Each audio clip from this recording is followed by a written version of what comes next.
before, dito sa Pinoy Big Brother, kapag nagtatapos ang isang season, meron tayong tinatawag na overacting. At yan ay ang pag-overacting or overacting ng mga tumatak na eksena sa loob ng bahay ni Kuya. Sobrang dami. Sobrang dami. Kaya naman, simulan na natin yan sa naging unang eksena sa overacting.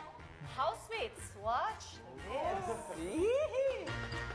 Ang housemates ni Kuya, pinahahalagahan ang pagkakapantay-pantay ng bawat isa. Kaya naman may consensus na nagaganap tuwing may importanteng pagdedesisyonan. At nang minsang hindi nasunod ang sinang-ayunan tungkol sa pagkain, kaagad naman nila itong pinag-usapan. Di ko alam kung nag-guess nyo, pero didiretsuhin ko na yung about sa tocino. So, nilist down natin yung mga dapat bilhin, nag-agree lahat. But lahat ba tayo na-enjoy yung perks? Kasi it's the items na lahat tayo nag-agree to give out 500 each. I don't know yung reason kagabi bakit Ganun yung nangyari doon sa tocino tsaka sa hotdog. Alam naman kasi natin na iba gutom na talaga. Diba? At yun ang easy i-prepare, diba? Kasi lahat sobrang busy na talaga. So, next time, alam na natin. Yeah, pero may naisip kasi akong solution dyan. May better solution. Okay, okay. Kasi yung tocino, hindi siya madaling lutuin, di ba? Pero yung tuyo mas madaling lutuin. So may easiest way naman. Oo. Pero alam, gutom na ka talaga kayo, diba? Amoy tuyo na to, diba?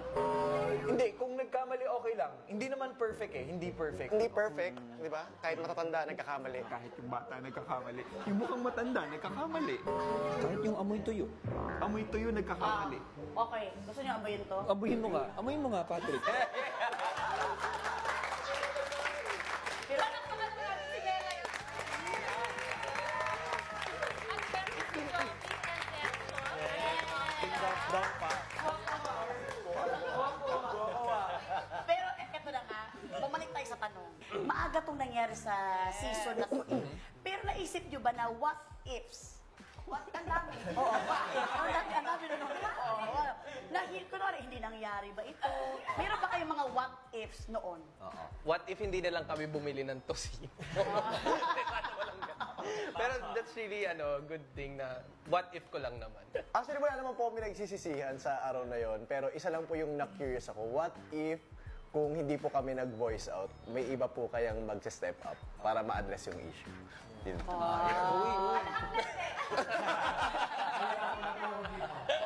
Ng tocino. Si Brick.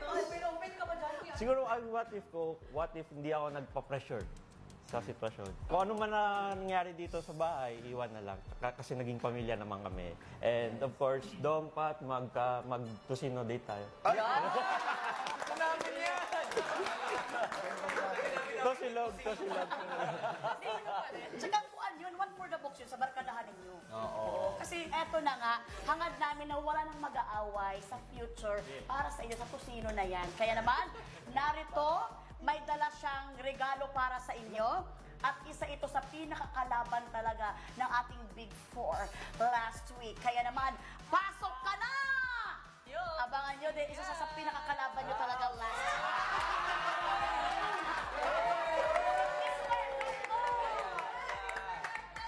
Meron pang iba?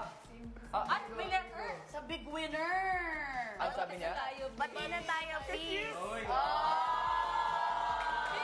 pinapatawad nyo na ba si Mr. Carton? Yes! So napatawad nyo talaga si Mr. Carton? For me po, bati na kami. Okay. I forgive Pero you. bukod doon sa tocino issue, I think dapat hawakan to nila Ding Dong at Patrick. Yan. Para wala na tayong away sa tocino. Pakipasa. Ay, may bricks? May bricks? Yan, Briggs. So kami ka kay Ding So Dong we at can- Patrick.